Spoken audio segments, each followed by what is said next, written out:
PLT Direktur Kepelabuhan Ditjen Hubla Kemenhub RI, Mahsyud, memastikan, Kementerian Perhubungan RI akan menguatkan Pulau Nipa, Batam, Kepulauan Riau, lewat regulasi dan kolaborasi lintas instansi sipil, militer untuk menjamin keberlangsungan investasi di pulau terluar itu. Khusus untuk Angkatan Laut, karena itu wilayah laut, kami sudah sering berkoordinasi terutama difasilitasi oleh Menko Marves, Luhut Binsar Panjaitan, apa yang akan dilakukan, sedang dilakukan atau telah dilakukan.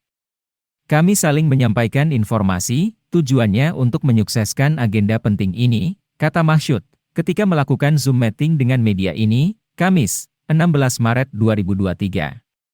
Mahsyud juga mengatakan, koordinasi antar instansi dan stakeholder, terkait pembangunan kawasan Pulau Nipa hasilnya perlu ditindaklanjuti dan disosialisasikan kepada mitra, serta pengguna jasa.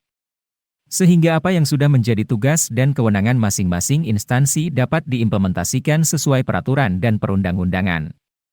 Sepanjang semua sudah sesuai ketentuan, pemerintah melalui pihak berwenang akan terus mendukung eksistensi kegiatan di Pulau Nipa. Apalagi seluruh Kemenko terkait turut terlibat di dalamnya.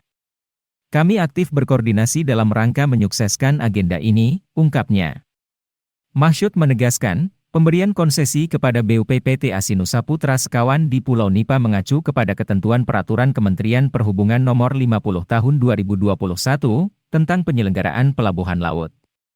Di mana pengurusan wilayah tertentu di perairan yang berfungsi sebagai pelabuhan atau dikenal sebagai STS, Ship to Ship, Transfer telah dikelola oleh Otoritas Tanjung Balai Karimun. Bekerja sama dengan Badan Usaha Pelabuhan, BUP, PT Asinusa Putra Sekawan, sudah dilaksanakan sejak tahun 2012. Kemudian disesuaikan melalui konsesi, ujar Mahsyud. Konsesi itu sendiri, menurut Mahsyud, sudah dilaksanakan secara prosedur dan proper, sesuai ketentuan perundang-undangan. Aspek utama telah memenuhi kajian kelayakan pengurusan wilayah tertentu yang berfungsi sebagai pelabuhan. Kemudian, lanjut Mahsyud, konsesi BUP Pulau Nipa telah melalui proses audit BPKP atau review perhitungan jangka waktu konsesi dan fee konsesi, jadi ada pelajaran fee dan pelajaran durasi yang dilakukan oleh BPKP. Pemberian konsesi ini juga salah satu bentuk dukungan dan eksistensi sektor transportasi di bawah kewenangan Kementerian Perhubungan di perairan Pulau Nipa. Tentunya dijalankan secara sinergi dengan rencana besar pemerintah untuk pengembangan Pulau Nipa sebagai kawasan otonomi berbasis pertahanan, kata Mahsyud. Dia menjelaskan Kemenhub sudah cukup lama bekerja sama dengan Asinusa, sehingga diberikan wilayah konsesi kepada PT Asinusa melalui proses yang melibatkan instansi lain. Pemberian konsesi yang di dalamnya ada fee dan masa konsesi itu sendiri, menurut Mahsyud, menjadi bentuk konsistensi pemerintah melalui Kementerian Perhubungan dalam menjamin keberlangsungan investasi di wilayah Pulau Nipa. Konsesi itu memberi ruang kepada BUP untuk memastikan bahwa seluruh proses bisnis dan layanan dapat diberikan secara optimal. Tentunya sejalan dengan aspek penguatan regulasi yang menjadi kewenangan Kementerian Perhubungan, ujarnya. Kemenhub, lanjut Mahsyud, juga mendorong kegiatan konsesi di Pulau Nipa melalui digitalisasi layanan, pelaporan maupun perizinan, termasuk pengawasan. Ini akan menjadi pelindung yang kuat untuk meminimalkan penyimpangan yang terjadi di lapangan. Kementerian Perhubungan akan memberikan penguatan yang menjadi kewenangan kami melalui penguatan dari sisi aturan, karena itu yang bisa kami lakukan, janji Mahsyud. Penguatan itu dilakukan secara komprehensif sejak perencanaan, pembangunan atau pengembangan maupun di operasionalnya.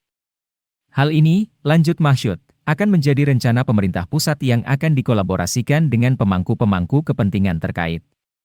Semua konsep pertahanan berbasis ekonomi tersebut dapat diwujudkan dengan mengoptimalkan seluruh potensi wilayah Pulau Nipa, jelasnya. Bagaimana dengan tarif?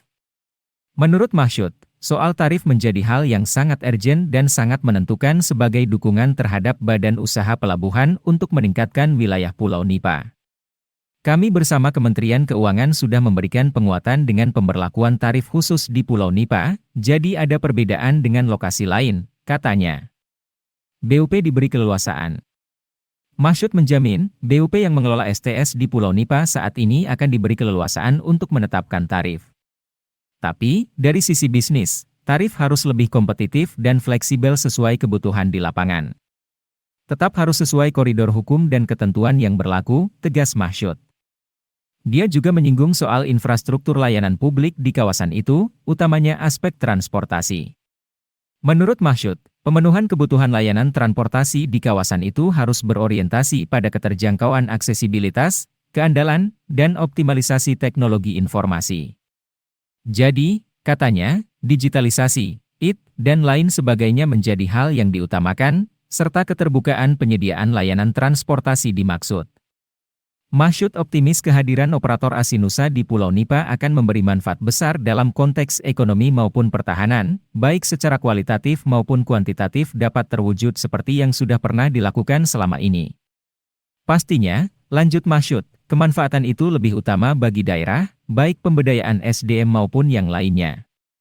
Aktivitas kepelabuhanan ini dibutuhkan modal yang sangat besar. Makanya kami tidak asal-asalan memilih mitra kerja sama di dalam kepelabuhanan di perairan, itu untuk jangka pendek, bebernya. Sedangkan untuk jangka panjang, menurut Mahsyud, konsesi BUP di Pulau Nipa akan menjadi highlight ke depannya. Kami ingin, terutama di daerah perbatasan yang terus terang head-to-head dengan Singapura secara perlahan namun pasti, juga punya pangsar semakin lama semakin menguat, kira-kira seperti itu, ungkap Mahsyud, di ujung wawancara via Zoom meeting.